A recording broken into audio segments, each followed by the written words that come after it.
اللہ تعالیٰ نے دنیا آزمائش کے لیے بنائی اور اللہ تعالیٰ نے آخرت دار الجزا بنائی کہ بدلہ کہاں ملے گا؟ آخرت میں ملے گا۔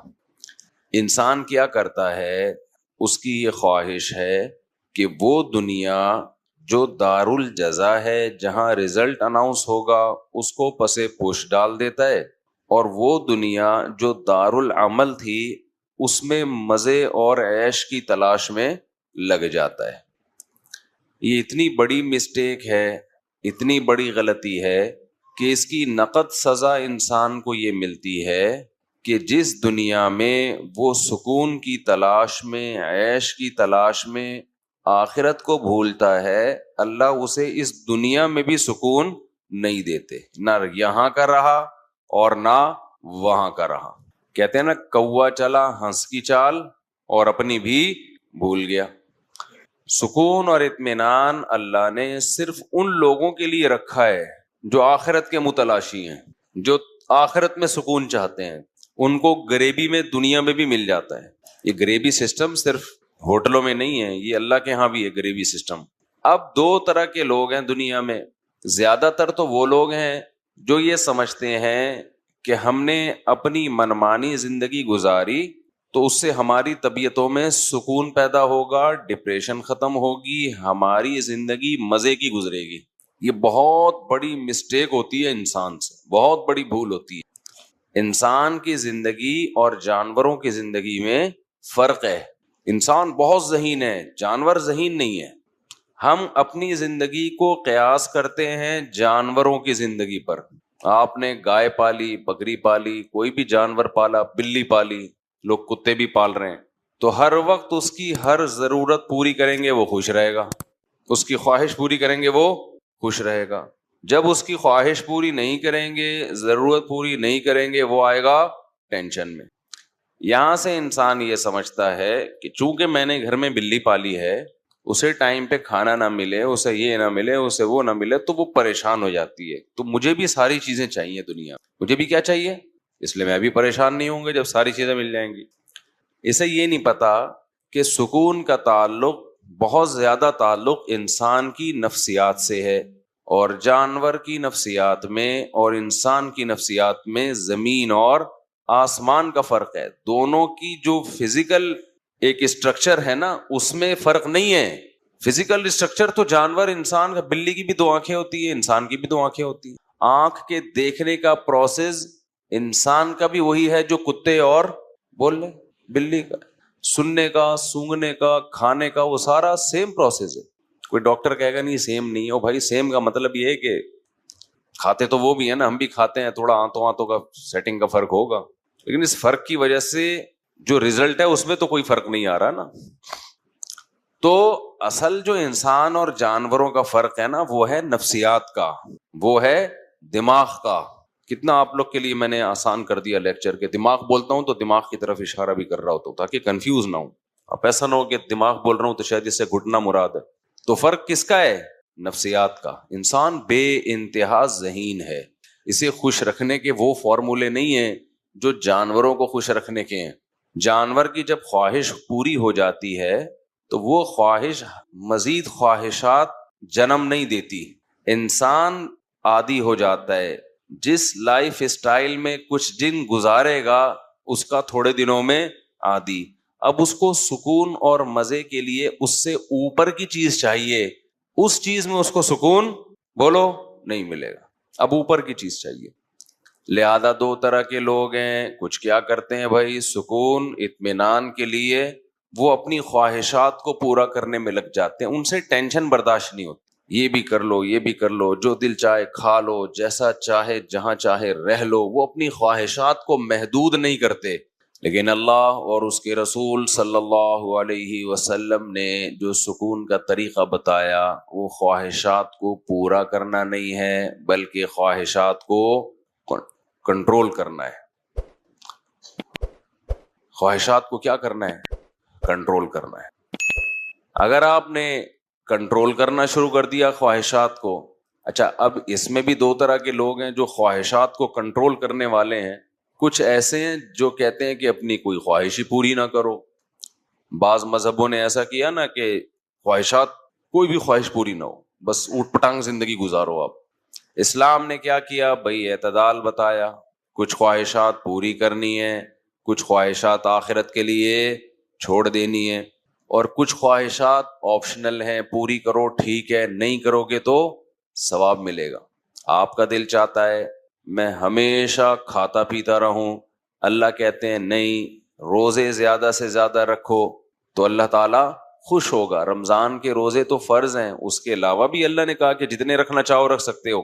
تو روزہ کھانے سے خواہش پوری ہوتی ہے یا روزہ رکھنے سے؟ کھانے سے پوری ہوتی ہے نا، لیکن نفس اور انسان کا دل نہیں چاہتا کہ میں روزہ رکھوں. آج بہت بڑا مسئلہ یہ ہے کہ ہم میں کوئی شخص اللہ کے لیے قربانی دینے کے لیے تیار نہیں ہے. ہم چاہتے ہیں کہ بس مزے کی زندگی گزرتی رہے، ہر وقت کھاؤ پیو موج مستی. اس کی وجہ سے ٹینشن ختم ہونے کے بجائے ٹینشن بڑھنا شروع ہوتی ہے. ایک لذت حاصل کر لی، پھر چاہتا ہے آگے جاؤں، پھر اس سے آگے جاؤں. اور کمال کی بات یہ ہے کہ جیسے جیسے لذتوں اور خواہشات کی دلدل میں پھنستا ہے، باڈی ساتھ دینا ختم کرتی رہتی، وہ بڑھاپے کی طرف جا رہی ہوتی ہے. وسائل بڑھ رہے ہوتے ہیں، جسم میں ان وسائل سے فائدہ اٹھانے کی صلاحیت بڑھنے کے بجائے کم ہو رہی ہے. اکثر میں مثال دیتا ہوں، جب بادام تھے، جب دانت تھے بادام کھانے کے لیے تو بادام کے پیسے نہیں ہوتے، اور جب بادام کے پیسے آتے ہیں بادام کھانے کے لیے تو چبانے کے لیے دانت ساتھ چھوڑ دیتے. یہ انسان کی حالت ہے. لہذا آہستہ آہستہ پھر وہ کہاں جاتا ہے؟ ڈپریشن کی طرف. ہم نے بڑے بڑے غریب لوگ فٹ پاتھوں پہ سونے والے خوش دیکھے ہیں، بڑے بڑے 1000 گز کے بنگلوں میں گدوں پہ سونے والے ٹینشن میں دیکھے ہیں، اب بھی دیکھ رہے ہیں.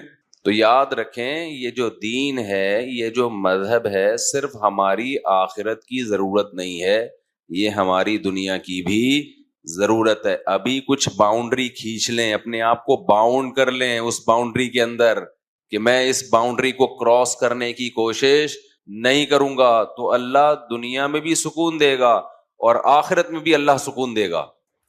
اللہ تعالیٰ نے قرآن میں داؤد اور سلیمان علیہ السلام کا بہت زیادہ واقعہ بیان کیا، اسی وجہ سے کہ بے پناہ وسائل تھے داؤد علیہ السلام کے پاس. میں حیران ہوتا تھا کہ قرآن نے داؤد علیہ السلام کی عبادت کا بہت تذکرہ کیا ہے، حالانکہ سارے پیغمبر عبادت گزار ہوتے تھے. کیا خیال ہے بھائی؟ لیکن زیادہ تر تذکرہ کس کی عبادت کا آ رہا ہے قرآن میں؟ داؤد. ذکر بھی ان کا، تلاوت بھی ان کی. وجہ اس کی یہ ہے کہ داؤد علیہ السلام کو اللہ نے دولت، حکومت، عزت، شہرت یہ دوسروں سے زیادہ دی تھی. عزت تو سارے پیغمبروں کو ملی ہے، قوم کی بات ہو رہی ہے کہ مالی لحاظ سے جو عزت ہوتی ہے. ایسے میں انسان اس مال و دولت میں آ کے اللہ کو بھول جاتا ہے. قرآن کہتا ہے ہم نے داؤد سے کہا اعملوا آل داؤد شکرا، اے داؤد ہم نے آپ کو یہ وسائل دیے. داؤد علیہ السلام کے ہاتھ میں لوہا پگھل جاتا ہے، زرہیں بنا رہے ہیں، جنگی ٹوپیاں بنا رہے ہیں. اتنی بڑی حکومت اللہ نے داؤد علیہ السلام کو عطا کی، پرندوں کی بولیاں سکھا دیں اور جنگی کمانڈر. ان سب باتوں کے باوجود داؤد علیہ السلام کی رات کی نماز کی بھی فضیلت اور داؤد علیہ السلام کے روزے کی بھی فضیلت. سب سے بہترین روزہ کس کا روزہ حدیث میں آتا ہے؟ داؤد کا. آپ سمجھتے ہیں کہ شاید داؤد علیہ السلام ایسا روزہ رکھتے تھے کہ افطاری کوئی خاص ڈش سے کرتے ہوں گے جس کی وجہ سے ان کے روزے کو سب سے افضل روزہ قرار دیا گیا؟ نا. اللہ کہتے ہیں، حدیث میں آتا ہے، نبی صلی اللہ علیہ وسلم نے فرمایا داؤد علیہ السلام نے پوری زندگی ایسے گزاری، ایک دن روزہ اگلے دن ناغا، پھر ایک دن روزہ اگلے دن ناغا، پھر ایک دن روزہ اگلے دن ناغا. پوری لائف اس طرح گزاری. آج کوئی مالدار آدمی یہ تصور کر سکتا ہے؟ بولو کیا ہو گیا بھائی؟ ابے پیسہ کس بات کا جب روزہ ہی رکھنے. لوگ کہتے ہیں نا معاذ اللہ، جو بالکل ہی ملحد کہ روزہ وہ رکھے معاذ اللہ جس کے پاس کھانے کو نہ ہو. ان کے پاس تو کھانے کو بہت تھا. رات کے بھی داؤد علیہ السلام نے 3 حصے کیے ہوئے تھے، اس میں عبادت، اور ایسی عبادت کیا کرتے تھے ایسی عبادت، ذکر اتنے اخلاص اور اتنے درد کے ساتھ، وَالطَّيْرَ مَحْشُورَةً كُلٌّ لَّهُ أَوَّابٌ، جب اللہ کو یاد کرتے، یا جبال اوبی معه والطیر، داؤد علیہ السلام کے لا الہ الا اللہ میں اور ہمارے لا الہ الا اللہ میں بہت فرق۔ قرآن کہتا ہے جب لا الہ الا اللہ کا ورد کرتے، پہاڑوں سے بھی لا الہ الا اللہ کی آوازیں آنا شروع ہو جاتی، پرندے سر پہ جمع ہو جاتے غول کے غول بنا کے۔ آج ہماری زبانوں سے لا الہ الا اللہ بھی ختم۔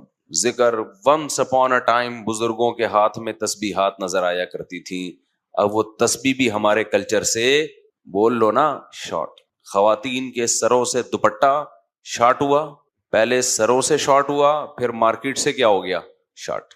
اب دوپٹے کے نام پہ کچھ مذاق ٹائپ کی چیزیں مل رہی ہیں۔ دوپٹے کا مطلب تو یہ ہوا کرتا تھا کہ سر چھپ جائے، وہ اتنے باریک دوپٹے آ رہے ہیں کہ وہ فیشن ہے۔ اب وہ کیا ہے؟ تو دوپٹہ شارٹ ہوا، تسبیح بھی کیا ہو گئی بولو شارٹ۔ ذکر کا ٹائم ہی نہیں ہے، عبادت کا ٹائم ہی نہیں ہے۔ رمضان میں مسجدیں بھری ہوا کرتی تھیں، لوگ صبح فجر کے بعد عصر کے بعد بیٹھ کے اللہ اللہ کر رہے ہوتے تھے، اب وہ بھی گیا۔ روزہ گزارنے کے لیے بھی ٹی وی دیکھ رہے ہوتے ہیں، موبائل میں لگے ہوئے ہوتے ہیں، سکون زندگیوں میں نہیں آئے گا۔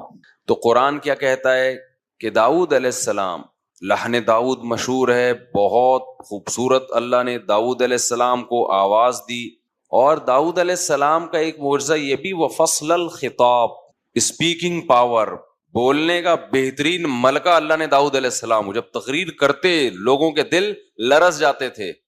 لیکن عبادت کتنی کر رہے ہیں؟ زکریا علیہ السلام، قرآن کہتا ہے ہم نے زکریا علیہ السلام کو بڑھاپے میں اولاد کی خوشخبری سنائی۔ زکریا علیہ السلام بوڑھے ہو گئے مگر آپ کے اولاد نہیں۔ قرآن کہتا ہے کہ محراب میں کھڑے ہو کر اللہ سے دعا مانگی انہوں نے، اے اللہ اشتعل الرأس شیباً، میرے سر کے بال بالکل سفید ہو چکے ہیں، اپنا بڑھاپا پیش کر رہے ہیں اللہ کے سامنے، حالانکہ اللہ کو تو پتا ہے نا۔ وامرأتی عاقر، میری بیوی کیا ہے؟ بانجھ بھی اور بوڑھی بھی۔ ولم اکم بدعاء ربک شقیا، اے اللہ میں تیری پکار سے نا امید نہیں ہوں، مجھے اولاد چاہیے۔ کیوں چاہیے بھائی؟ اب تو بوڑھے ہو گئے، اب تو دنیا سے جانے والے ہو، اس عمر میں بچے پالو گے؟ لوگ کہتے ہیں نا، شرم نہیں آتی 50 سال 60 سال میں شادی کرتے ہوئے بچے پالو گے اس عمر میں؟ کہتے ہیں نا کہ آپ کریں گے تو کہیں گے، ابھی تھوڑی کہیں گے، آپ کون سا کر رہے ہیں؟ اور جو خوراکیں چل رہی ہیں ان میں 60 سال میں یہ حماقت بھی بول لو نا نہیں کریں۔ جس ٹائپ کی پکوڑے اور مختلف چیزیں چل رہی ہیں نا، اس میں تو 40 سال میں پہلے کسی ڈاکٹر سے مشورہ لے لیں شادی سے پہلے۔ تو داؤد علیہ زکریا علیہ السلام کا سر سفید ہو گیا، اور بیوی بانجھ بھی ہے اور بوڑھی بھی ہے، اور اللہ سے دعائیں مانگ رہے ہیں، اے اللہ میں تجھ سے نا امید نہیں ہوں۔ اللہ تعالیٰ نے خوشخبری سنا دی زکریا علیہ السلام کو۔ جب خوشخبری سنائی ہے تو پھر کہہ رہے میرے اولاد کیسے ہوگی، میں تو بوڑھا ہوں اور بیوی کیا ہے؟ بانجھ ہے۔ بعض دفعہ انسان دعا تو مانگ رہا ہوتا ہے، جب قبول ہوتی ہے تو اس کو خود حیرانگی ہوتی ہے۔ تو پھر اللہ نے زکریا علیہ السلام کو کیا کہا؟ قرآن کہتا ہے انہم کانوا یسارعون فی الخیرات ویدعوننا رغبا ورہبا، زکریا اور اس کی زوجہ، ان کو ہم بڑھاپے میں اولاد دے رہے ہیں جب اولاد کا امکان نہیں ہے۔ کیوں دے رہے ہیں؟ ایسا معجزہ کیوں ہو رہا ہے؟ کانوا یسارعون فی الخیرات، یہ دونوں نیکی کے کاموں میں ایک دوسرے سے آگے بڑھنے کی کوشش کرتے تھے۔ وَيَدْعُونَنَا رَغَبًا وَرَهْبًا، اور ہم سے دعائیں مانگا کرتے تھے، امید کے ساتھ بھی اور اللہ کے خوف کے ساتھ بھی۔ خوف کا مطلب اپنے اعمال کا خوف کہ کہیں پکڑ نہ ہو جائے قیامت کے دن، لہذا اے اللہ ہمیں اس عذاب اور پکڑ سے بچا لے، اگر ہم سے کوئی کوتاہی ہوئی ہے تو معاف کر دے۔ اور رغبن کا مطلب جو اچھے کاموں کی توفیق مل رہی ہے ان کے اجر کی بھی امیدیں تھیں کہ اللہ ہمارے ان نیک اعمال کو قیامت کے دن ضائع نہ کرنا، ان کا اجر ہمیں دینا۔ سمجھ رہے ہیں کہ نہیں سمجھ رہے؟ بھائی چھوٹے بچوں کو جب لایا کریں نا تو اپنے ساتھ بٹھایا کریں۔ جی اچھا چلیں، بچہ تو کرے گا نا، اب تار بھی کھینچے گا۔ بچے پہ غصہ کرنا بالکل ٹھیک نہیں ہے۔ بچہ کچھ بھی جب بیٹھے گا تو کچھ کرے گا، وہ اگر کچھ نہیں کر رہا اس کا مطلب وہ انسان کا بچہ نہیں. اور بچے پہ کچھ کرنا ہی اچھا لگتا ہے، وہ پٹانگ کر رہا ہو تو ہاں یہ ضرور ہے کہ اس کو ویسے کنٹرول کریں جہاں ابا ہیں وہاں بیٹھے بچہ. اصل میں وہ بیان سن کے بچے تو پیدا ہو چکے ہوتے ہیں، ان کے پالنے کے لیے کہتے ہیں وہ آپ کے ساتھ ہی بٹھائیں گے، آپ کے مشورے پہ پیدا ہوا ہے نا، ادھر ہی بیٹھے گا، تنگ آپ کو کرے گا وہ. تو بھائی جب پیدا ہو تو پالو، پالنا بھی خود ہے، تو پالنا بھی خود ہے اس کو. تو قرآن کیا کہہ رہا ہے؟ زکریا علیہ السلام اور ان کی زوجہ یہ نیکیوں میں ایک دوسرے سے آگے بڑھتے تھے. اس سے پتہ چلتا ہے بھائی وہ بھی یدعوننا، اور نیکیوں میں ایک خاص کام اللہ سے کیا کرتے تھے؟ دعائیں مانگتے تھے. تو جب تک آپ اپنے آپ کو عبادت کا پابند نہیں بناؤ گے اس وقت تک سکون حاصل نہیں ہو سکتا. دو کام کرنے اپنی خواہشات کو محدود کرنے کے لیے. میں نے عرض کیا نا سکون اس وقت تک نہیں ملے گا جب تک خواہشات کو لگام نہیں دو گے. کیا آپ بالکل خواہشات چھوڑ دیں؟ نہ نہ نہ. دو کام کرنے پڑیں گے آپ کو. ایک، حرام خواہشات کو اپنی زندگیوں سے مکمل نکالنا پڑے گا. زنا حرام، شراب حرام ہے نا. نماز چھوڑنا، بولتے کیوں نہیں یار، بول لو نا یار، یہ تو کرنا ہی ہے آپ نے، نماز پڑھنی ہے. بد نظری کرنا، بولو نا حرام، اس سے سکون نہیں ملے گا. بد نظری کر کے یہ دماغ سے نکال دو. ایک آدمی کہتا ہے میں جب کوئی لڑکی جا رہی ہے اس کو دیکھتا ہوں سکون ملتا ہے. ملتا ہے ایسا ہی جیسے چرسی کو کس سے سکون ملتا ہے؟ چرس، وہ ڈپریشن بڑھتی ہے. لوگ سمجھتے ہیں جو کافی ہے نا، چائے کی کثرت اور کافی، اس سے سکون ملتا ہے. آپ کسی ڈاکٹر سے پوچھیں یہ ڈپریشن پیدا کرنے والی چیزیں ہیں، یہ سکون والی چیزیں نہیں ہیں. لوگ صبح شام چڑھا رہے ہیں نا کافیوں پہ کافیاں، چائے پہ چائے. زیادہ تر جذباتی یہی لوگ ہوتے ہیں، ایک دم ہائپر ہو جاتے ہیں بات بات پہ، آپ نے دیکھا ہوگا. تو عادت غلط چیز کی عادت ڈال دی نا. جو نہیں پیتے وہ تمیز سے بیٹھے ہوتے ہیں. میں نہیں کہہ رہا نہیں پیئیں، وہ پیئیں نہ پیئیں وہ آپ کی مرضی، لیکن یہ جو ٹھرکی بن جاتے ہیں نا صبح شام کافیوں اور چایوں کے، یہ ڈپریشن کے مریض ہوتے ہیں. ان کو ہر وقت چاہیے، تھوڑی دیر کے لیے نہیں ملی تو ان کی کھوپڑی آؤٹ ہوتی ہے. یہ ڈپریشن ہے نا. اسی طرح لوگ سمجھتے ہیں سگریٹ پینے سے ٹینشن ختم ہوتی ہے. او بھائی سگریٹ پینے سے ٹینشن ختم نہیں ہوتی، سگریٹ پینے سے ٹینشن بڑھتی ہے. ورنہ سگریٹ پینے والوں کے بہت اچھے اخلاق ہوتے ہیں اگر اس سے ٹینشن ختم ہوتی. اور اوپر چلتے ہیں، چائے سے شروع کیا ہم نے، اوپر تھوڑا کافی تگڑی ہو گئی، اس کے بعد کس کا نمبر آتا ہے ٹینشن ختم کرنے میں؟ سگریٹ کا. بالکل ختم، حالانکہ ختم نہیں ہوتی. اس سے ٹینشن کیا ہوتی ہے؟ بولو، بڑھتی ہے. ڈاکٹر سے پوچھ لیں آپ، ڈپریشن کی چیزیں ہیں یہ. عادت ڈال دی آپ نے اپنے دماغ کو. اسی سے خوب اچھی طرح سمجھ لو یہ سب شریعت ان کو کی حوصلہ افزائی کرتی ہے سگریٹ مگریٹ کی. بعض علماء کہتے ہیں حرام ہے، بعض کہتے ہیں مکروہ ہے. ثواب کوئی بھی نہیں کہتا. کہ کوئی فقہ ایسا ہو کہ جس میں کوئی مکتبہ فکر ایسا ہو کہ جی اشراق کا ثواب ملے گا 2 سٹے لگانے پہ، آپ کہیں بھی نہیں ہے. تو یاد رکھو جیسے انسان سگریٹ کا عادی ہوتا ہے، چرس کا عادی. اب اوپر چلے جاؤ، چرسی زیادہ غصے میں ہوتے ہیں. اوپر جاؤ، ہیروئن ہے، ہیروئن والا دیکھا آپ نے سکون میں، جب پی رہا ہوتا ہے اس وقت ہوتا ہے سکون میں، اس کے بعد وہ سکون میں نہیں ہوتا. تو یہ عجیب بات ہے کہ ہیروئن اور چرس تو سمجھ میں آ رہی ہے کہ ڈپریشن کا ذریعہ ہے، لوگ بچاتے ہیں اپنے آپ کو. خوب سمجھ لیں، نشہ جیسے کوئی مادی چیز آپ نشے کے طور پہ لیتے ہیں، ایسے ہی کچھ عادتیں ایسی ہیں جو نشہ بن جاتی ہیں. تو وہ کام کرنے سے ان کے بھی نشہ ہوتا ہے. تو جیسے نشے والی چیزیں کھانے سے ٹینشن ڈپریشن بڑھتی ہے، ایسے ہی ان عادتوں میں پڑنے سے سکون نہیں ملتا، بلکہ ڈپریشن پیدا ہوتی ہے اور بڑھنا شروع ہوتی ہے. جو انٹرنیٹ پہ فحش فلمیں دیکھنے کے عادی ہو گئے، ٹینشن ختم نہیں ہوگی، ٹینشن بڑھے گی. جن کو بد نظری کی عادت پڑ گئی، ٹینشن ختم نہیں ہونے والی، ٹینشن بڑھے گی. جو بدکاری اور زنا کا عادی ہو گیا، ٹینشن ختم نہیں ہونے والی، ٹینشن بڑھے گی. یہ جانور نہیں ہے، یہ انسان ہے. جانور کی صلاحیتیں خواہشات محدود، انسان کی محدود نہیں ہے. انسان ذہین ہے، وہ خود سے خواہشات کو اس کا دماغ جنم دیتا رہتا ہے. ما قضى احد منها لبانته ولن انتهى عرب الا الى عربی. متنبی نے کہا کہ انسان جب بھی اس کی ایک خواہش پوری ہوئی ہے، وہ ایک خواہش پوری ہونے کے بعد ہزاروں انڈے بچے دے کے جاتی ہے. آپ سمجھتے ہیں کہ یہیں بریکیں لگ جائیں گی، نہ نہ، وہ اس سے آگے کا سوچنا شروع کرتا ہے. شراب پینے والوں کو آپ نے دیکھا ہے، نارمل بہت ایک دم بہترین لائف گزر رہی ہے ان کی، وہ زیادہ ڈپریشن کے مریض ہوتے ہیں. جو نہیں پیتے وہ آرام سے بیٹھے ہوتے ہیں. تو اسی طرح خوب اچھی طرح سمجھ لیں کہ نفسیاتی طور پر انسان جن برائیوں کا عادی ہوتا ہے وہ برائیاں بھی ٹینشن ختم کرنے کے بجائے ٹینشن کو بڑھاتی ہے. اسی میں ایک موسیقی بھی ہے. موسیقی انسان سنتا ہے بڑا مزہ آتا ہے, کہتا ہے یہ مولویوں نے خام خواہ میں موسیقی اور میوزک کو ناجائز کہا ہوا ہے, یار اس سے ٹینشن کیا ہو رہی ہے, ختم, ایسا مزہ آ رہا ہے, تھرکنے کا دل کر رہا ہے میرے بھائی. کب تک تھرکے گا, کب تک ہلے گا؟ تھوڑی دیر میں اس کا مزہ کیا ہونے والا ہے, ختم. اب پھر اس سے اوپر کی چیز چاہیے تجھے. ابھی تو لوگ بتاتے ہیں گانا 3 دفعہ سن لیا اب مزہ نہیں آ رہا, دوسرا لگا گانا. بسوں میں ہم جاتے تھے نا, ڈرائیور سے کہتے تھے بھائی یہ والا ہی لگا رہا ہے, کوئی اور لگا نا. پھر کوئی اور لگایا, پھر کوئی اور لگایا, اس کے بعد دماغ کیا ہو گیا, عادی.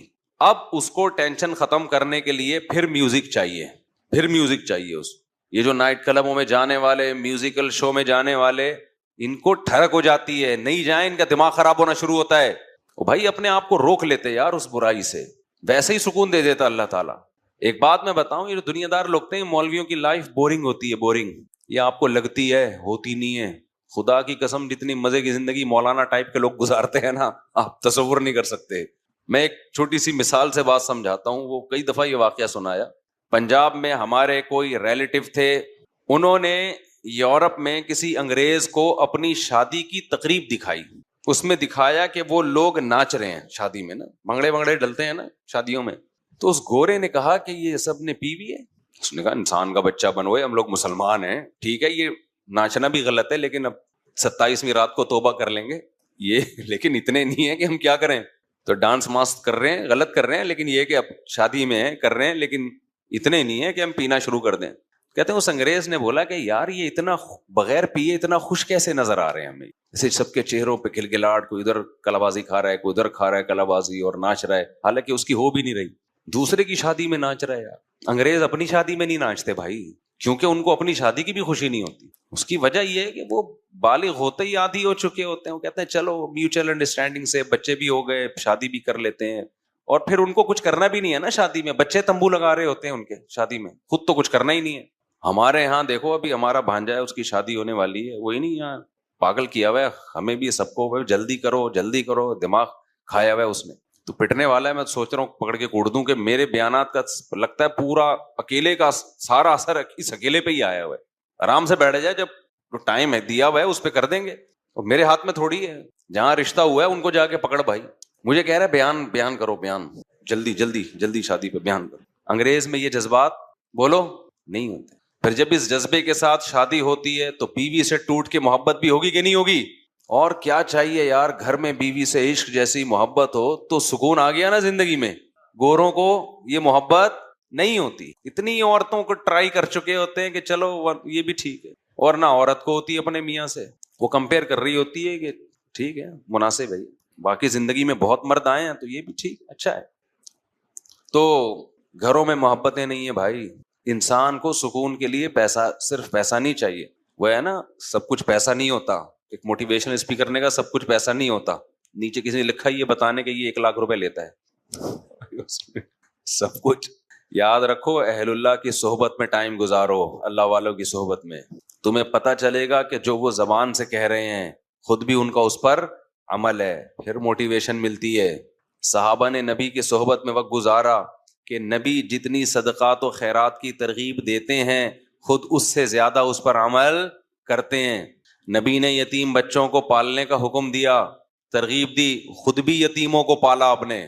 حضرت ام سلمہ کے یتیم بچے نبی کی کسٹڈی میں پلے ہیں, حالانکہ گھر میں 40 دن چولہا نہیں جل رہا کھانے کے لیے, لیکن بیوہ سے شادی بھی ہو رہی ہے اور اس کے یتیم بچوں کو بھی پالا جا رہا ہے. مالداروں کے لیے ایک بہت بڑی عبرت کی بات ہے یا نہیں کہ تم کہتے ہو اس تنخواہ میں کہاں سے گزارا ہو سکتا ہے. 40 دن چولہا نہیں جل رہا گھر میں, کچھ جلانے کے لیے کچھ ہے ہی نہیں نا, کھانے کے لیے کچھ ہے ہی نہیں, کھجور پہ گزارا ہو رہا ہے, اور نکاح بھی ہو رہے ہیں, شادیاں بھی ہو رہی ہیں, بچے بھی پال رہے ہیں, پیدا بھی ہو رہے ہیں, دوسروں کو ترغیب بھی دے رہے ہیں کہ ایسی عورت سے نکاح کرو جو تمہیں کثرت سے اولاد دے اور تم سے محبت کرے. اور ایسے موقع پہ کہہ رہے ہیں جب صحابہ کے پاس کھانے کے لیے کچھ بھی نہیں ہے, غربت ہے. توکل سکھایا جا رہا ہے تو صحابہ نے کیا توکل. کیوں؟ وہ دیکھ رہے ہیں کہ ہمارے نبی بھی توکل کر رہے ہیں. ایک آدمی آپ کو ایک بات بتاتا ہے کہ اچھا انسان بن کے زندگی گزارو, پیسے پہ کبھی توجہ نہ کرو, لا 50,000 روپے دے, میں نے تجھے اتنی اچھی بات بتائی ہے. نہیں دے گا میں یہ کر دوں گا، میں یوں کر دوں گا. تو بات کہاں سے کہاں چلی گئی یار، گچی پکڑ کے رکھا کرو. ہاں میں یہ عرض کر رہا تھا کہ وہ اس گورے نے بتایا کہ یہ کیا کر رہے ہیں بھائی، ناچ رہے ہیں. پنجاب کے لوگ نا بڑے مستائے ہوئے بھی ہوتے ہیں، معذرت کے ساتھ. کو پنجاب والے نا خوراکیں ٹائٹ ہے نا، صحت اچھی ہے تو تھوڑے سے ویسے بھی بغیر وجہ کے بھی تھوڑا تھوڑا وہ میں نے دیکھا ہے کہ خوشی میں ہل رہے ہوتے ہیں. تمیز سے بیٹھنا ذرا ان کے لیے مشکل کام ہوتا ہے. تو اب کیا تھا کہ گورے نے کہا انہوں نے پی بھی نہیں. اس نے کہا نہیں. اس نے کہا یار یہ بغیر پیے اتنے خوش کیسے ہیں، اتنا خوش ناچ رہے ہیں حالانکہ پی بھی نہیں ہے انہوں نے. تو میں نے کہا کہ اب تب دوبارہ اس گورے سے ملاقات ہونا تو اس سے کہنا کہ آپ کو اس پہ تعجب ہو رہا ہے کہ یہ بغیر پیے خوش کیسے ہیں اور ناچ رہے ہیں. ان کو بتاؤ ہمارے ایک بہت بڑا طبقہ ایسا ہے جو پینا تو دور کی بات بغیر ناچے خوش ہے. وہ آئی بس سمجھے، اس کو خوش رہنے کے لیے ناچنے کی بھی ضرورت نہیں ہے. کیونکہ اس پہ بھی دنیا حیران ہوتی ہے یار، یہ انٹرٹینمنٹ ان لائف میں بورنگ لائف، نہ ناچ رہے ہیں شادیوں میں، نہ کلابازیاں کھا رہے ہیں، نہ پی رہے ہیں، کیا خیال ہے، نہ بحریہ ٹاؤن میں ان کے پلاٹ ہیں پھر بھی خوش ہیں یار، مہنگائی بڑھ رہی ہے پھر بھی خوش ہیں. ایک ٹینشن ہوتی ہے آدمی کو کہ خود تو خوش ہوتا ہے، بیگم خوش رہنے نہیں دیتی مہنگائی میں. اس کا بھی حل اللہ نے بتایا ہے، وہ کبھی چھاؤں میں ملیں تو بتاؤں گا انشاءاللہ، وہ اوپنلی نہیں بتا سکتا میں.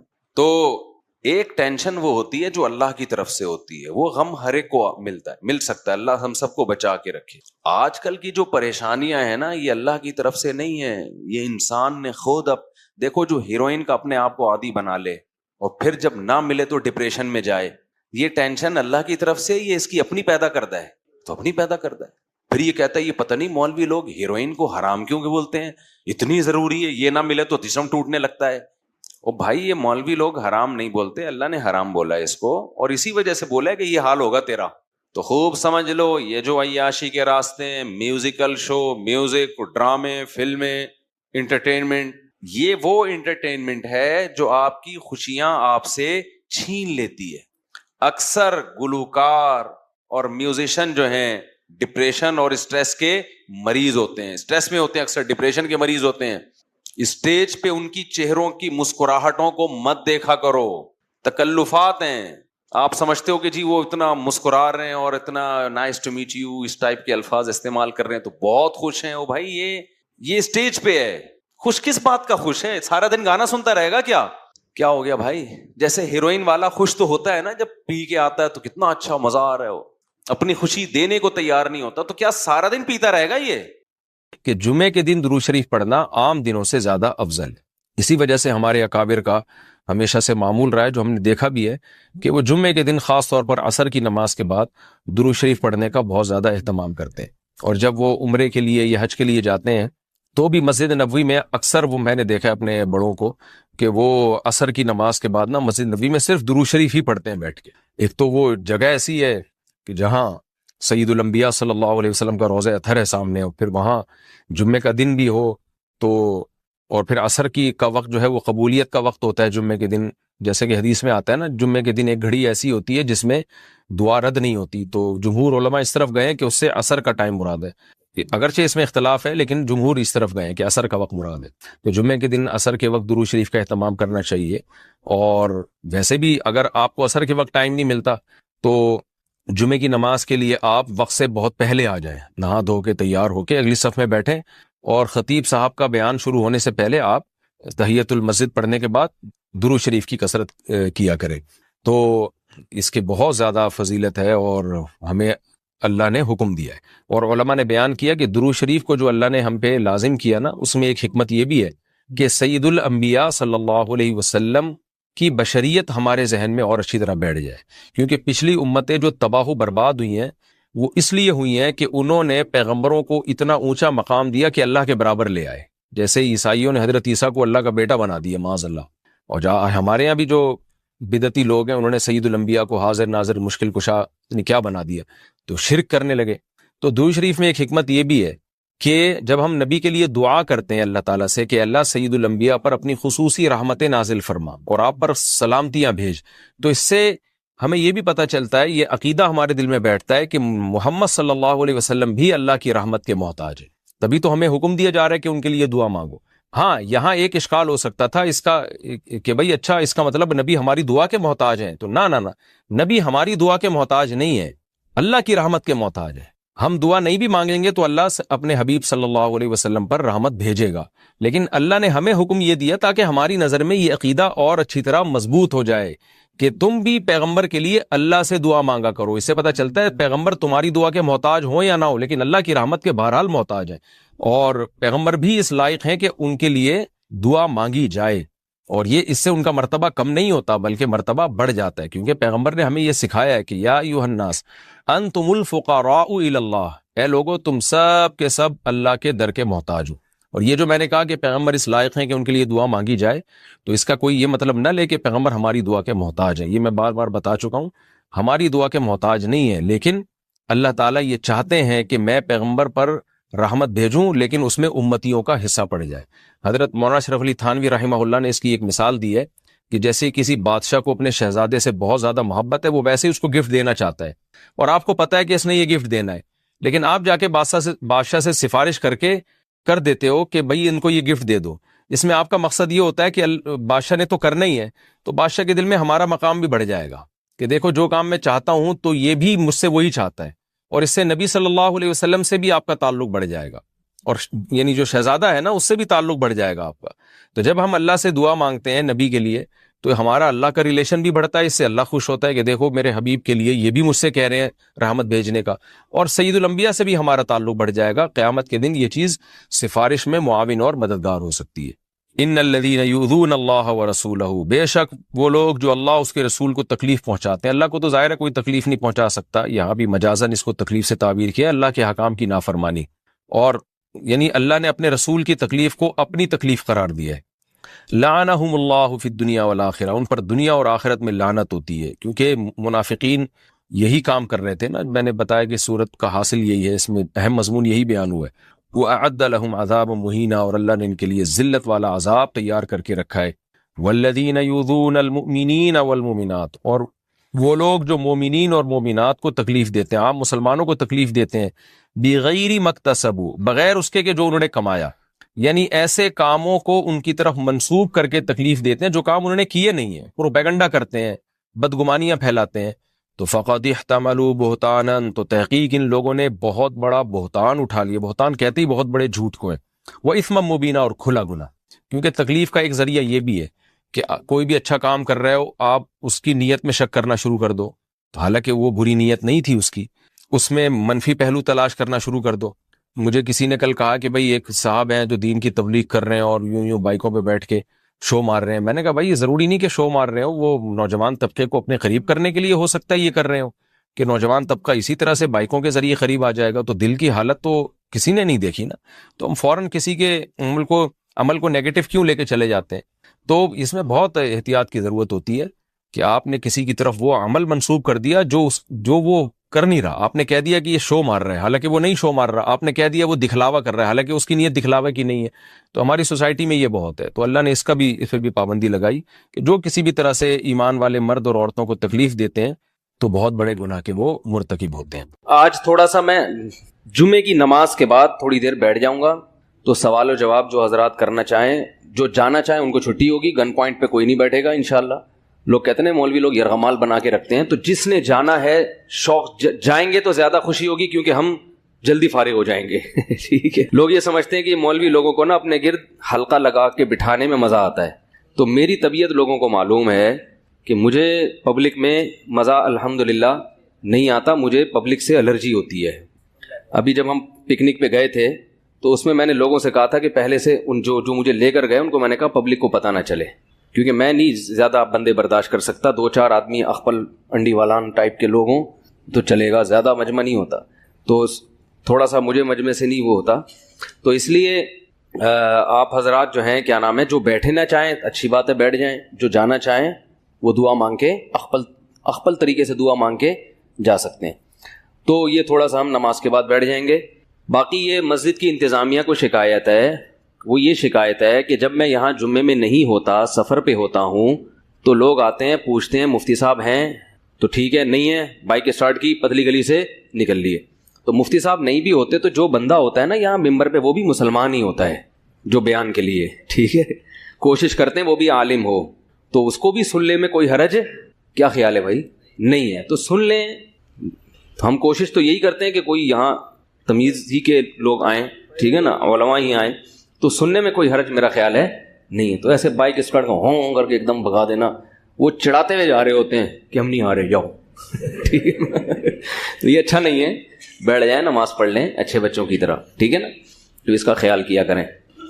تو باقی جو میرے بیرون ملک کچھ اسفار ہیں تو وہ ان کا شیڈول جب وہ ترتیب انشاءاللہ بیانات کی, تاکہ ان ملکوں میں جو لوگ رہتے ہیں وہ استفادہ کر سکیں. یا عرب ملکوں میں تو بڑی مصیبت یہ ہے کہ وہاں تو اعلان ہو ہی نہیں سکتا بیان کا, اور نہ وہاں مجمع لگانے کی اجازت ہے. تو وہ بڑی ٹینشن کی بات ہے, اس لیے وہاں جا کے بھی آدمی کچھ نہیں کر پاتا, بس عمرہ کیا اور پتلی گلی سے نکل لیے. تو باقی کہیں جانا ہو تو وہ ایک الگ بات ہے. تو ہمارے ملک میں بھی کوشش ہو رہی ہے کہ علماء کو کیا کیا جائے, محدود. تو میں بار بار حکومت سے اپیل کرتا ہوں کہ علماء کی زبانوں کو بند نہ کریں, لیکن 2 شرطیں لگا دیں.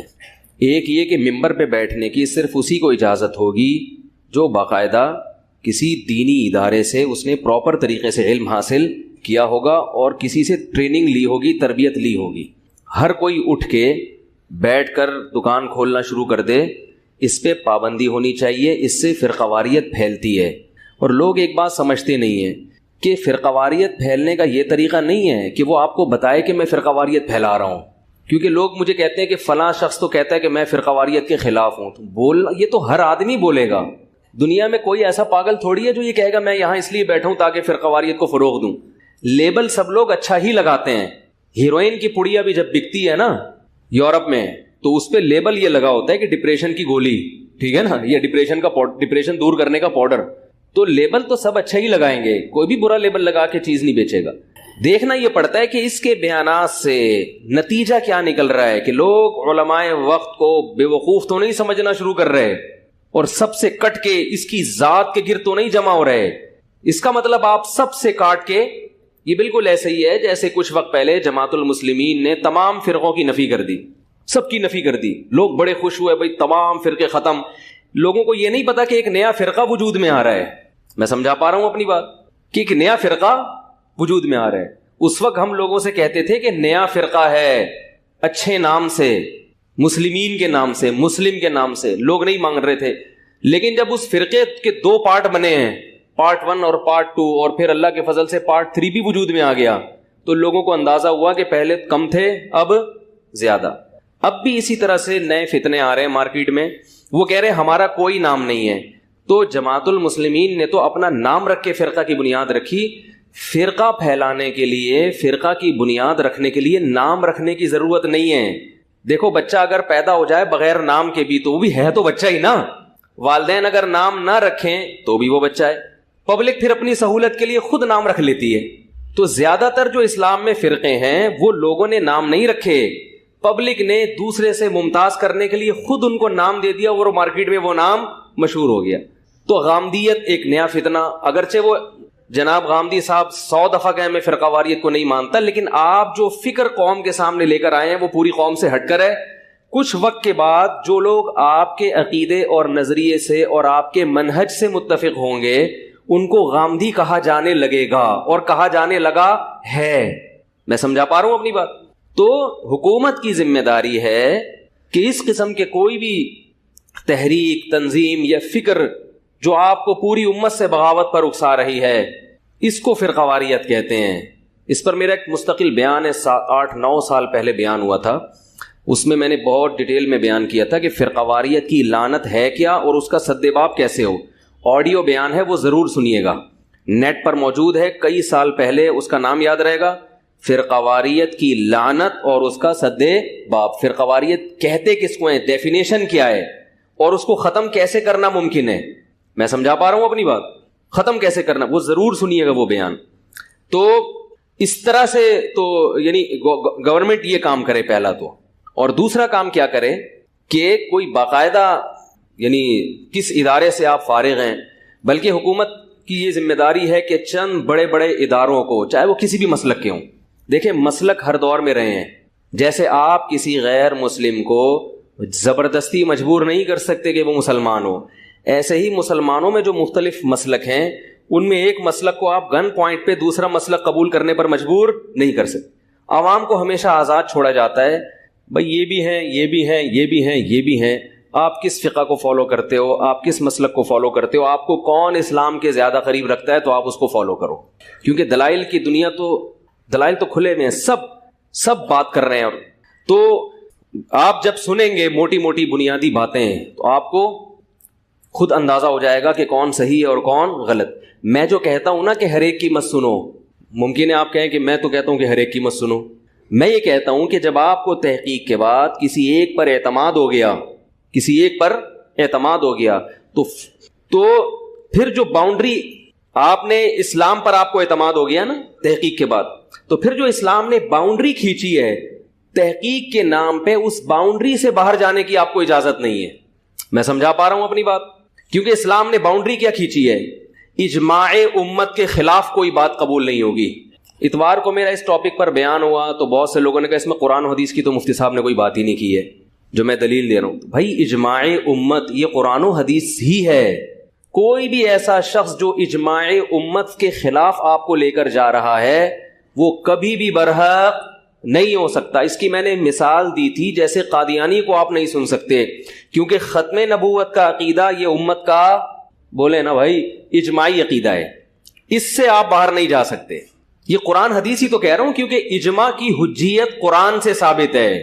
عجیب بات ہے، قرآن کا برحق ہونا اجماع سے ثابت اور اجماع کا برحق ہونا قرآن سے ثابت. یہ دونوں ایک دوسرے کے لیے کیا ہیں؟ لازم اور ملزوم ہیں.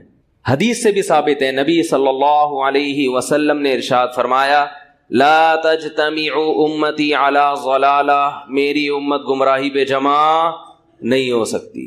اب صدیوں سے امت کا متفق عقیدہ ہے کہ نبی آخری نبی ہیں، تو اگر ہم اس کو غلط مان لیں اور مرزا غلام احمد کو نبی مان لیں تو یہ پوری امت کیا قرار پائے گی؟ بولو نا، غلط. جبکہ قرآن بھی کہہ رہا ہے، وہ قرآن کی آیت میں بھی پڑھوں گا انشاءاللہ. یہ بھی مجھ پہ الزام لگایا جاتا ہے کہ مفتی صاحب آیتوں کے نمبر نہیں بتاتے، حدیثوں کے نمبر نہیں بتاتے. میں عربی میں آپ کو حدیث پڑھ کے سنا رہا ہوں، اللہ کے بندو، عربی میں حدیث پڑھ کے سنا رہا ہوں. اس سے بڑی دلیل کیا ہو سکتی ہے؟ اس سے بڑی. باقی میں یہاں اس لیے نہیں کہ یہ جو ممبر ہے یہ واعظ و نصیحت کے لیے ہوتا ہے، یہاں میں کتابیں لے کے نہیں بیٹھتا، میز کرسی نہیں ہے. اس لیے میں بتا دیتا ہوں یہ حدیث ہے، یہ حدیث ہے. تو آپ نیٹ پہ لکھو لا تجتمع امتی، آپ فوراً آ جائے گی وہ روایتیں آپ کے سامنے. تو قرآن مجید میں اللہ تعالیٰ کا ارشاد ہے وَمَن يَتَّبِعْ غَيْرَ سَبِيلِ الْمُؤْمِنِينَ نُوَلِّهِ مَا تَوَلَّى وَنُصْلِهِ جَهَنَّمَ، جو مومنین کے راستے کو چھوڑ کر کسی اور راستے پہ چلے گا. دیکھو یہاں یہ نہیں کہا جو قرآن و حدیث کے راستے کو چھوڑ کر کسی اور راستے پر، اس لیے کہ جو مومنین کے راستے کو چھوڑ کے دوسرے راستے پہ چلتا ہے لیبل وہ بھی کیا لگاتا ہے؟ بولنے میں کوئی پابندی لگائی ہے گورنمنٹ نے؟ کیا ہوا بھائی؟ نہیں وہ ریکارڈ تو ہو رہا ہے نا، ہو رہا ہے. جو مومنین کے راستے کو چھوڑ کر، قرآن کہہ رہے دوسرے راستے پہ چلے گا، جدھر جا رہا ہے، یعنی نولی ما تولا کا با محاورہ ترجمہ ہوگا کہ جدھر دفع ہو رہا ہے اس کو ہم دفع ہونے دیں گے. نولی دفع ہو جہاں کو جا رہا ہے، مرے جہاں جا کے مرے، غرق ہو جائے وہ. ونصلہ جہنم، اور انجام کیا ہوگا اس کا؟ جہنم میں. کیونکہ جب بھی اجماع کے خلاف کوئی چلا ہے لیبل اس نے کس کا لگایا؟ قرآن و سنت کا. خوارج جو حضرت علی کے خلاف کھڑے ہوئے تھے لیبل کیا لگایا تھا؟ قرآن کا. ان الحکم الا للہ، انہوں نے کہا حکم صرف کس کا چلے گا؟ اللہ کا، علی کا حکم نہیں چلے گا. بڑے عبادت گزار تھے وہ لوگ، بڑے متقی تھے خوارج. حضرت علی نے فرمایا کلمۃ حق ارید بها الباطل، بات صحیح ہے مگر اس سے جو ارادہ کیا جا رہا ہے، جو مفہوم بیان کیا جا رہا ہے وہ مفہوم درست، بولو نا بھائی، نہیں ہے، وہ مفہوم ٹھیک نہیں ہے، امت کے خلاف جا رہے ہو آپ. تو یہ جو خوارج تھے نا، جو صحابہ کے خلاف تھے، وہ یہی لیبل سب تبھی ان پہ کفر کا فتویٰ نہیں لگا، کیونکہ بات کس کی کرتے تھے؟ قرآن و سنت کی. معتزلی بھی بات کرتے تھے. تو ہمارے لیے سب سے پہلے صحابہ، پھر تابعین، ان کی جماعت، اور یہ سلسلہ صدیوں سے آج تک چلا آ رہا ہے. جو علماء کا لفظ استعمال کر کے علماء کو برا بلا کہتا ہے علی الاطلاق، وہ کبھی بھی برحق نہیں ہو سکتا. آپ دو حصے بنائیں کہ علماء حق اور علماء سو. علماء حق بھی ہول سیل کے حساب سے ہیں اور قیامت تک رہیں گے، علماء سو بھی ہول سیل کے حساب سے ہیں اور قیامت تک رہیں گے. یہ ہول سیل کے حساب سے 4-5 نہیں ہوں گے. کہ ایک فلاں جگہ ایک فلاں اور 4 آدمی ہو گئے, باقی سب کیا ہیں, صحیح ہے نا. تقریریں سن کے اگر یہ ذہن آپ کا بن رہا ہے, تو یہ جو قرآن کی آیت ہے, میں نے خطبہ بھی نہیں پڑھا آج, وہ کیونکہ وہ ریکارڈنگ کا انہوں نے کہا تھا تو پڑھ لیتا ہوں. الحمدللہ نحمدہ ونصلی علی رسولہ الکریم. اللہ حق بات کہنے کی, سننے کی, عمل کی توفیق عطا فرمائے.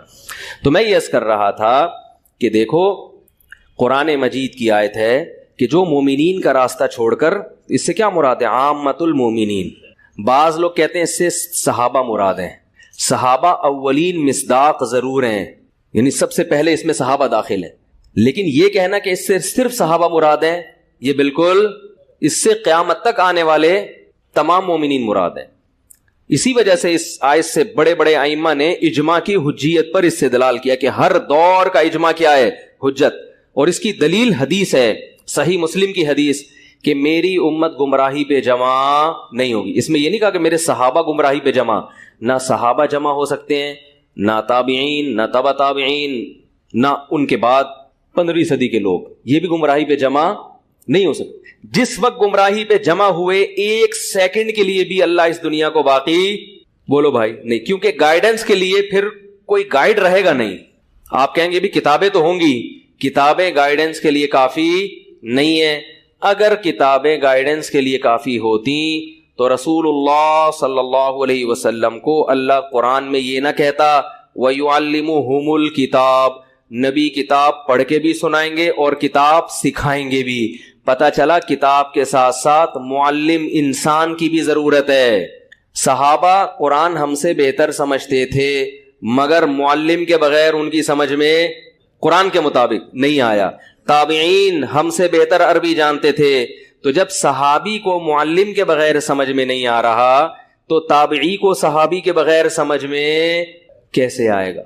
بعض لوگ کہتے ہیں امام حنیفہ کا کوئی مدرسے میں تو نہیں پڑھے. امام حنیفہ نے بھی باقاعدہ پڑھا ہے بڑے بڑے مشائخ سے, اور ان مشائخ نے امام ابو حنیفہ کے حق میں گواہی دی ہے کہ یہ آدمی اس قابل ہے کہ لوگوں کو گائیڈ کر سکتا ہے. مخالفت بھی ہوئی ہے, وہ تو اہل حق کی مخالفت تو ہوتی ہے, مگر حمایت بھی بہت تسلی سے ہوئی ہے. اسی وجہ سے ان کو حماد الکوفی کی مسند پہ باقاعدہ بٹھایا گیا ہے. خود سے نہیں انہوں نے اپنی دکان کھول لیا کہ ایک, ان سے بڑے لوگوں نے ان پر اعتماد کر کے ان کو بٹھایا ہے. تو کہاں سے کہاں بات چلی جاتی ہے. تو یہ جو میں دلیل دیتا ہوں نا کہ جو بھی اجماع امت کے خلاف جا رہا ہے اس کی بات بولو بھائی مت سنو, کیونکہ اجماع امت اس کی حجیت حدیث سے بھی ثابت اور قرآن سے بھی. مجھے قرآن کی آیت نمبر یاد نہیں ہے, اس لیے میں نے پوری آیت پڑھ کے سنا دیا آپ لوگوں کو. بات تو ہو گئی نا. ایک صاحب کا مجھے فون آیا, یہ والی آیت ہے, اس کا نمبر بتائیں. میں نے کہا ڈاکٹر ذاکر نائک صاحب کو فون کریں, کیونکہ ڈاکٹر ذاکر نائک صاحب ہمارے لیے قابل احترام ہے, مگر وہ اس ٹاپک سے متعلق وہ آیت, اور میں آپ کو یہ بات بتاؤں, میں نے ایک بہت بڑے عالم سے سنا جو ڈاکٹر ذاکر نائک کو ہم سے زیادہ جانتے ہیں. انہوں نے فرمایا کہ چونکہ جناب ڈاکٹر ذاکر نائک کی تجوید زیادہ اچھی نہیں ہے, قرآن تجوید آیتیں اس چیز پر انہوں نے محنت نہیں کی ہے, تو اس وجہ سے وہ آیتوں حوالہ نمبر انہوں نے یاد کرنا شروع کیا کہ پوری آیت کوٹ کرنا میرے لیے کیا ہے, مشکل ہے. ٹھیک ہے, حافظہ اللہ نے دیا انہوں نے, تو ہماری ذمہ دلیل پیش کرنا ہے. آپ کے طریقے کے مطابق دلیل پیش کریں, یہ ہماری ذمہ. یہ آیت اگر قرآن میں نہ ہو, یہ حدیث نہ ہو, پھر آپ ہم کو بتائیں, پھر ہم رجوع کریں گے اپنی بات سے. سمجھ میں آ رہی بات. لیکن آپ کہہ رہے ہیں کہ آپ کے اسٹائل پہ, تو وہ یہاں ممبر پہ نہیں ہو سکتا. وہ لوگ بھی ڈر جائیں گے, کیا کر رہا ہے بھائی, تو واضح نصیحت کرنے آئے, یہ کیا کتابیں لے کے بیٹھ گئے. اس کے لیے انشاءاللہ ہم, اس کے لیے بھی وہ بھی ہے, یہ بھی میں آپ کو بتا دوں. میں نے 3 طلاق پر بیان کیا تھا یہاں ممبر پہ کہ اسلام میں 3 طلاقیں 3 ہی ہوتی ہیں, 1 نہیں ہوتی.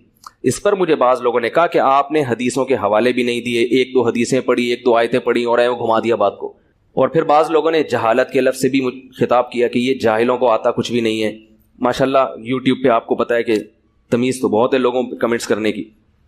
تو میرا اگر 3 طلاق پر علمی بیان سننا ہے, وہ یہاں نہیں ہوا, وہ آذان ویب ٹی وی, عدیل عارف صاحب کا چینل ہے, اس پہ میں نے طلاق ثلاث پر باقاعدہ 5-6 ایپیسوڈ ہیں جو ریکارڈ کروائے ہیں میں نے, کیونکہ وہ میرے جو درس قرآن ہوتا ہے نا, وہ آذان ٹی وی کا ایک چینل ہے, اس سے چونکہ وہ کاپی رائٹ کی وجہ سے اپنی ویڈیو دوسرے کو اپلوڈ نہیں کرنے دیتے, تو وہ ویڈیوز میری زیادہ وائرل نہیں ہوئی ہیں. تو اس قسم کی جتنی علمی بحثیں ہیں اس میں باقاعدہ کتاب بھی سامنے رکھتا ہوں, حوالہ بھی دیتا ہوں, یہ حدیث ہے, پھر وہ بڑی لمبی ڈیٹیل چلتی ہے. تو اگر آپ لوگوں نے طلاق ثلاث کا مسئلہ یا اس طرح کے جو علمی مسائل ہیں وہ سرچ کرنے ہیں تو azanwebtv.com پہ جائیں, آگے /مفتی طارق مسعود لکھیں تو میری تمام ویڈیوز اس قسم کی آ جائیں گی. ان ویڈیوز میں ٹو دا پوائنٹ بات ہوتی ہے. میں سمجھا پا رہا ہوں اپنی بات؟ ٹو دا پوائنٹ بات. اس میں طلاق ثلاث کا مسئلہ ہے تو دوسرا کوئی مسئلہ نہیں چھوڑوں گا, اور اس میں وہ پھر 2-3 گھنٹے کی ہیں, یعنی وہ ملا کے جو ہے نا اس کی دورانیہ بہت زیادہ بڑھ جاتا ہے. وہ آپ پوری سنیں تو آپ کے 14 طبق انشاءاللہ روشن ہو جائیں گے, اور آپ کو پتہ چلے گا کہ طلاق ثلاث میں ائمہ اربعہ کے دلائل بے انتہا مضبوط ہیں. 3 طلاق کو ایک کہنا یہ اجماع امت کے خلاف ہے, کسی ایک صحابی کسی ایک تابعی سے بھی ثابت نہیں ہے. جو روایتیں پیش کی جاتی ہیں کہ بھئی فلاں سے ثابت, ان روایتوں کا بھی ہم نے تجزیہ کیا ہے کہ اس میں کس طرح سے مغالطہ ہوا ہے, کس طرح سے گڑبڑ ہوئی ہے. تو آپ اس کے لیے azanwebtv.com پہ جائیں, اور چونکہ وہ چینل معروف نہیں ہے تو پھر ہم نے اپنے ساتھیوں سے بھی ارادہ کیا کہ بجائے اس کے کہ کسی غیر معروف چینل پہ ہم اتنا زیادہ کام کریں اور اتنی محنت کریں, تو بہتر یہ کہ پھر ہم اپنے چینل سے اس قسم کی علمی ویڈیوز بولو بھائی شائع کریں. اس پہ اختلافی مسائل بھی ہوتے ہیں تمیز کے دائرے میں, یہ نہیں کہ وہ عجیب بازاری انداز نہیں ہوتا, علماء کے احترام کے ساتھ پورے دلائل کی قوت کے ساتھ اس میں بات ہوتی ہے. اس میں پوری عربی حدیثیں سند کے ساتھ پڑھ کے سناتا ہوں میں. سمجھ میں آ رہی ہے بات کہ نہیں آ رہی ہے؟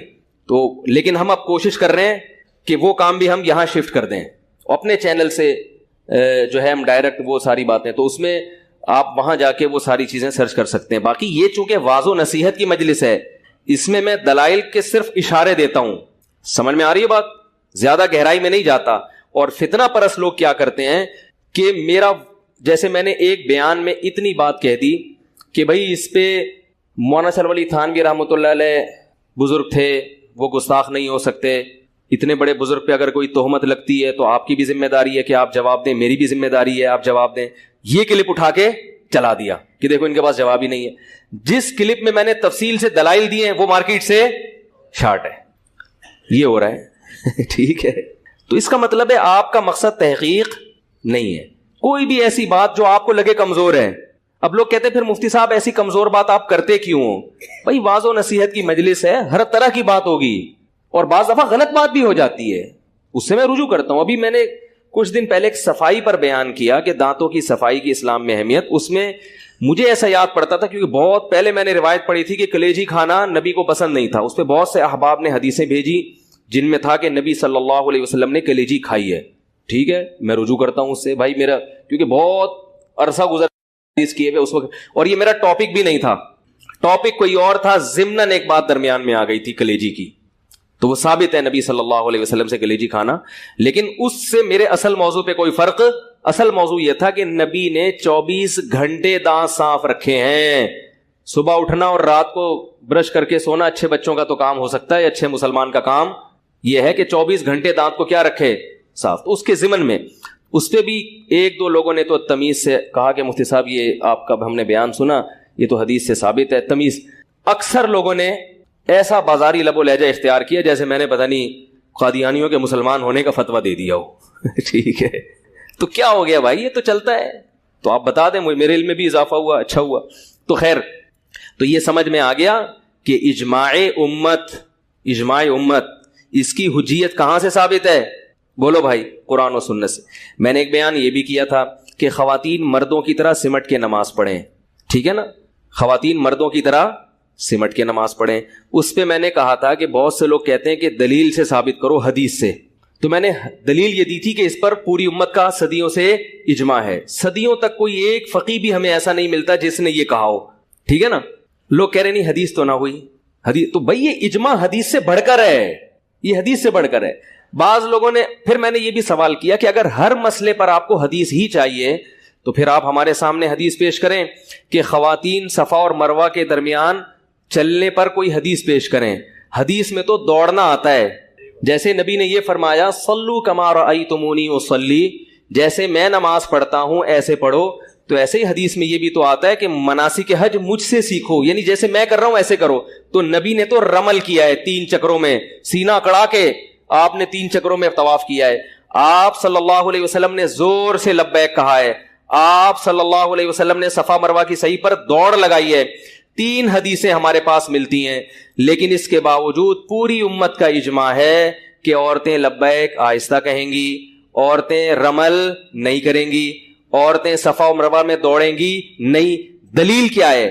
حج ایک عبادت ہے، عبادت میں عورت کی حیا کا عنصر جھلکنا چاہیے، اس کے علاوہ کوئی دلیل نہیں ہے۔ اس دلیل کی بیس پر پوری امت جمع ہو گئی صدیوں سے۔ امام ابو حنیفہ، امام شافعی، امام مالک، امام احمد بن حنبل، تمام امت کے فقہا صلحاء کا یہی فتویٰ چلا آ رہا ہے صدیوں سے۔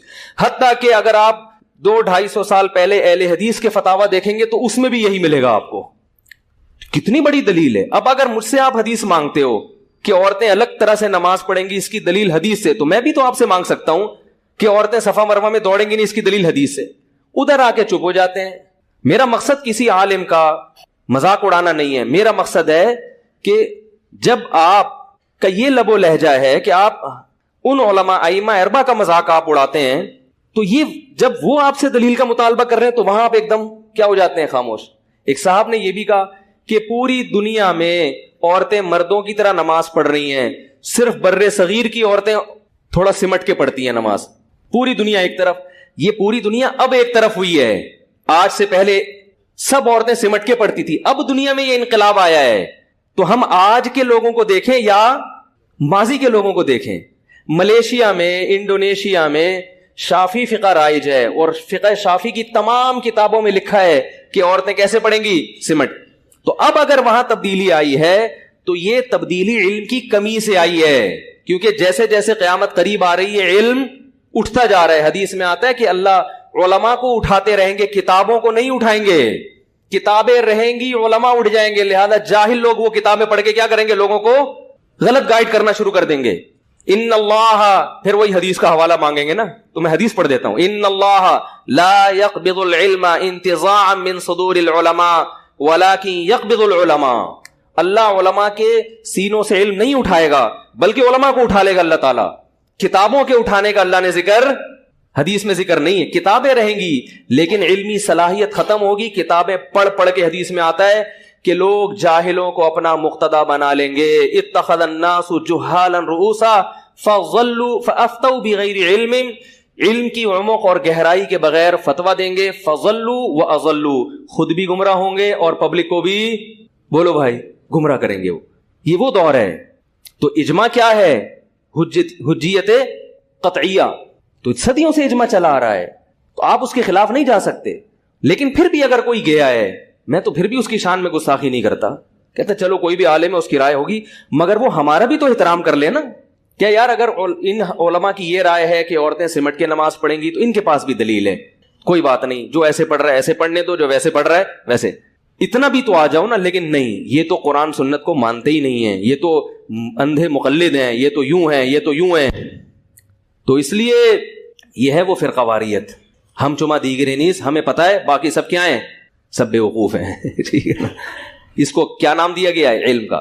ایک صاحب مجھے کہنے لگے کہ 3 طلاق پر سوڈان میں بھی قانون بن چکا ہے کہ 3 طلاقیں کتنی ہوں گی؟ 1۔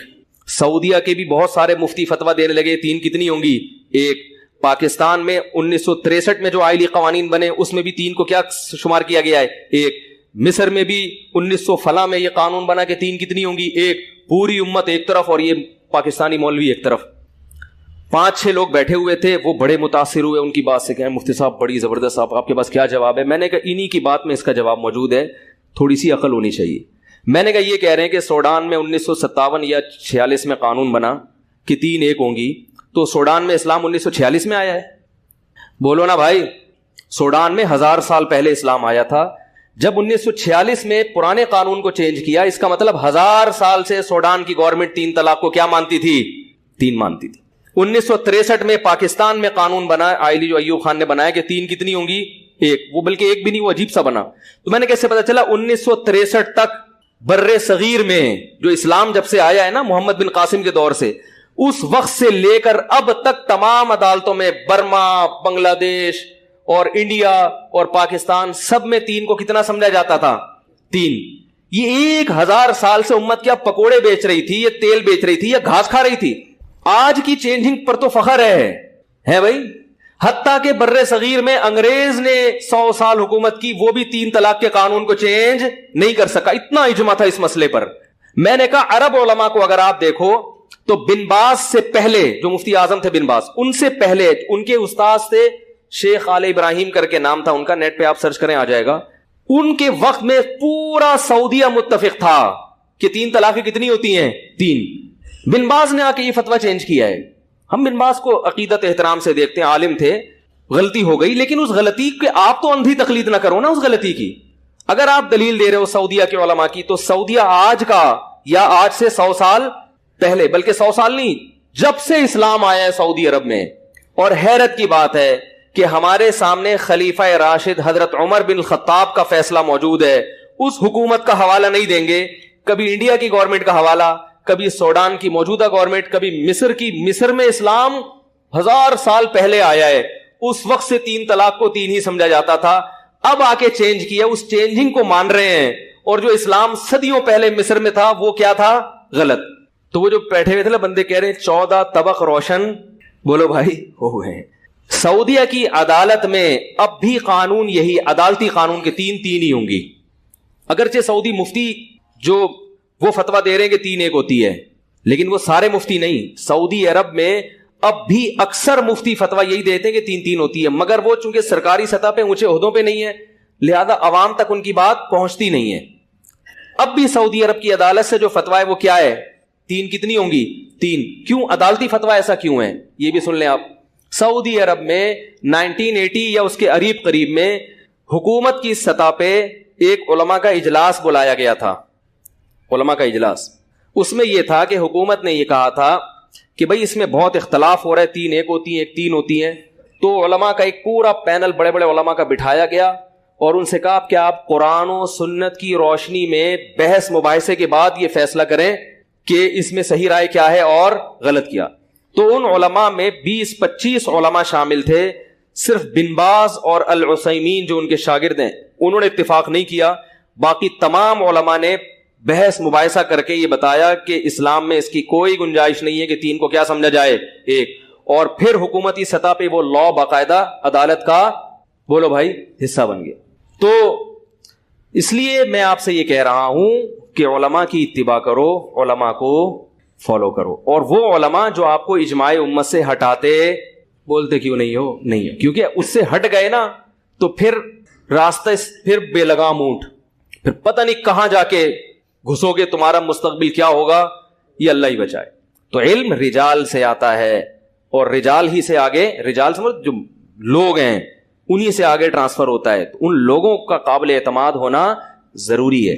ایک صاحب نے تقریر کے دوران کہا, ان سے پوچھا گیا کہ پوسٹ مارٹم کے لیے یا طبی علاج کے لیے, میڈیکل سائنس کے لیے جو مردوں کی چیر پھاڑ کی جاتی ہے, پوسٹ مارٹم کے لیے مردوں کی چیر پھاڑ میں تو علماء کا اختلاف ہے, کس حد تک جائز ہے کس حد تک ناجائز ہے, اس میں تو 2 رائے ہیں. بہت سے علماء, دارالمکرنگی کے علماء کہتے ہیں کہ اگر پوسٹ مارٹم بہت زیادہ میت کو بگاڑ نہ دیا جائے, اتنے محدود پیمانے پر ہو اور اس سے قاتل کا پتہ چلانا ممکن ہو تو پھر جائز ہے. یہ دارالمکرنگی کے علماء کا فتویٰ ہے. اس لیے کہ بعض لوگ یہ کہتے ہیں کہ علماء پوسٹ مارٹم کو بالکل حرام سمجھتے ہیں. یہ لوگ الزام بھی علماء پہ خود ہی لگاتے ہیں کلپ بنا کے, اور پھر طنز بھی خود ہی. ان کو بیچاروں کو یہ تک نہیں پتا کہ علماء کی اس بارے میں رائے ہے کیا. پوسٹ مارٹم کے ذریعے اگر قاتل کا پتہ چلانا ممکن ہے اور پوسٹ مارٹم میں میت کی ایسی کی تیسی نہیں ہو رہی, تو بہت سے علماء اس کی گنجائش دیتے ہیں, لیکن فوری طور پر اسی ٹائم پہ کر لیا جائے. اور میڈیکل سائنس کا علم سیکھنے کے لیے مردوں کی چیر پھاڑ کی علماء اجازت, بولو بھائی, نہیں. اس لیے کہ کسی کو لوگ کہتے ہیں بھائی جان بچانے کے لیے تو سب کچھ ٹھیک ہے, بندہ بھی مار سکتے ہو اپنی جان بچانے کے لیے. یاد رکھو علماء یہ کہتے ہیں کہ جان بچانے کے لیے تو قتل کرنا بھی جائز ہے, سور کھانا بھی جائز ہے. جان بچانے کا طریقہ سیکھنے کے لیے یہ چیزیں جائز. میڈیکل سائنس میں جب ہم علم حاصل کر رہے ہوتے ہیں تو جان بچا نہیں رہے ہوتے, بچانے کے طریقے سیکھ رہے ہوتے ہیں. سیکھنے کے لیے نہیں کہ آپ سور بھی کھا لیں اور کہ بھئی دیکھو اگر میں جنگل میں بھوکا رہ گیا کسی دن تو تھوڑی سی سور کی پریکٹس ہونی چاہیے, تاکہ ایک اچانک ہی آ جائے گا تو میں تو سور کھایا نہیں جائے گا. اس کی اجازت تھوڑی ہوگی, ایسے تو دروازہ کھل جائے گا. عملی طور پر کسی کی جان بچانا ایک الگ چیز ہے, اور میڈیکل سائنس میں علم حاصل کرنے کے لیے جان بچانے کا طریقہ سیکھا جا رہا ہے, بچائی نہیں جا رہی ہے. اس میں آپ کو حرام کی اجازت کیونکہ اسلام کی ایک باؤنڈری ہے، لیکن موصوف نے کھلے عام فتویٰ دیا. اور پھر بعض لوگ یہ بھی کہتے ہیں کہ یہ چونکہ لاوارث لاشوں کے ساتھ کیا جاتا ہے اس لیے جائز ہے. اسلام میں کوئی بھی لاش لاوارث. ایک صاحب میرے سے بحث کرنے لگے، یہ مولویوں نے دین کو مشکل میں، ہم کیسے ترقی کریں گے اگر ہم مردوں پہ چیر پھاڑ نہیں کریں گے. میں نے کہا انسان کی جو باڈی ہے نا، بالکل اس جیسا تو کوئی جانور نہیں ہے، لیکن اس باڈی کے جو مختلف فنکشن ہیں، مختلف پارٹس ہیں، وہ پارٹس آپ کو مختلف جانوروں میں، جیسے نظام ہاضمہ مینڈک کا بالکل انسان جیسا ہے، ٹھیک ہے نا، تو نظام ہاضمہ سمجھنے کے لیے مینڈک کا، یا اور بہت سے جانور ہیں جن کو آپریشن کیا جا سکتا ہے. کڈنی کو کا مطالعہ کرنے کے لیے دوسرے بہت سے ایسے جانور ہوں گے جن کی، کیونکہ حدیث میں آتا ہے ما انزل اللہ من داء الا انزل له شفاء، ہر بیماری کا اللہ نے علاج پیدا کیا. یہ جانور تو ہمارے لیے پیدا کیے ہیں. کتنی میڈیکل سائنس میں دوائیں ایسی ہیں جو جانوروں کے عمل کو دیکھ کر ایجاد کی گئی ہیں کہ اس بیماری میں جانور کیا کرتا ہے. ریچھ کو میں نے خود ڈاکومنٹری دیکھی، ریچھ کے پیٹ میں درد ہے، وہ گیا جا کے ایک جڑی بوٹی نکال کے کھانے لگا.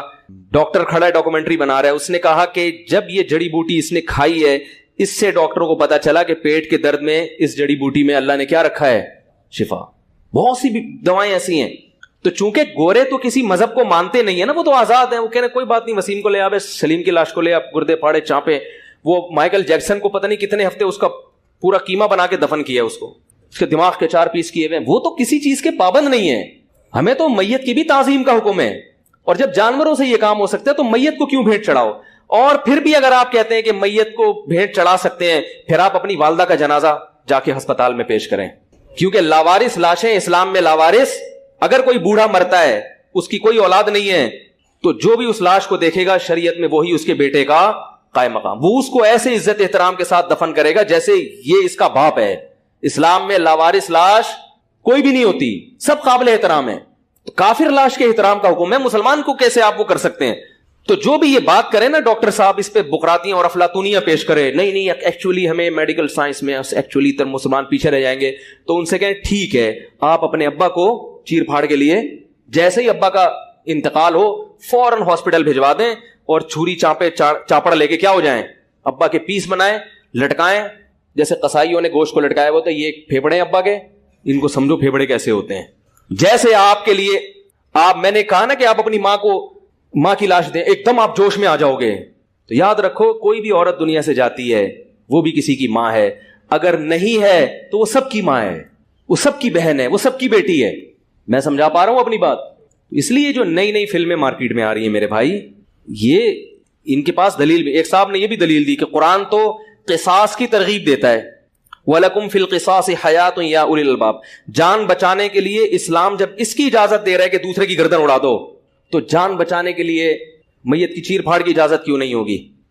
پہلی بات تو یہ کہ اسلام نے وہ کہہ رہے اس کی ترغیب دے رہا ہے کہ گردن اڑا دو. اسلام نے قصاص کی ترغیب بولو بھائی نہیں دیا. لوگ آیت نمبر دیکھتے ہیں کہ بھائی آیت نمبر زبردست.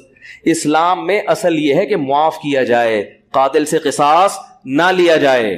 تبھی جہاں یہ آتا ہے نا تمہارے لیے قصاص میں حیات ہے، یہ تو اس لیے اللہ نے فرمایا کہ نظام یہ ہونا چاہیے کہ اجازت ہونی چاہیے قتل کی. ترغیب اس کی ہے کہ معاف کر دو. فمن عفی له من اخیہ شیء فاتباع بالمعروف واداء الیہ باحسان. فرمایا جس قاتل کو مقتول کے ورثہ کی طرف سے معاف کر دیا جائے تو دیت لینے میں احسان سے کام لو. تو مقتول کے ورثہ کا لفظ اللہ نے استعمال نہیں کیا، بلکہ اس کو بھائی کہا ہے کہ جس قاتل کو اپنے مقتول وارث کے بھائیوں کی طرف سے اجازت مل جائے، حالانکہ وہ اس کے بھائی نہیں ہوتے. اس میں اللہ نے بتا دیا کہ دینی بھائی ہیں، تھوڑا رعایت کر لو. اگرچہ اس قاتل نے تمہارے بھائی کو، باپ کو، بیوی کو، بیٹے کو قتل کر دیا، اب اس کو سزا ملنی چاہیے، ہم اجازت دے رہے ہیں گردن اڑوا دو اس کی، لیکن ہے تمہارا دینی بولو بھائی. انسانیت کے رشتے سے، بلکہ اس میں ذمہ بھی داخل ہے، غیر مسلم بھی داخل ہے. قرآن کہہ رہے اپنے بھائی کو کیا کرو، انسانیت میں تمہارا کیا ہی ہے. اگرچہ اس نے قتل کر کے جرم کیا، لیکن اس جرم کی سزا دیت کی شکل میں، پیسے لے لو، کیونکہ تمہارا نقصان ہوا، اس کی تلافی پیسوں سے کر لو، کیونکہ وہ مقتول تو اب زندہ بولو نا بھائی، اور مقتول خود قیامت میں انتقام لے لے گا. تم نے کیا کرنا ہے، تمہارا دینی بھائی ہے، یہ انسانیت میں تمہارا کیا ہے، رشتہ ہے، انسانیت کے لحاظ سے تمہارا. تو قرآن قصاص کی ترغیب نہیں دیتا، قرآن کس کی ترغیب دیتا ہے، معاف کرنے کی. یہی وجہ ہے کہ جہاں بھی سعودی عرب میں یا کہیں بھی جہاں قصاص کا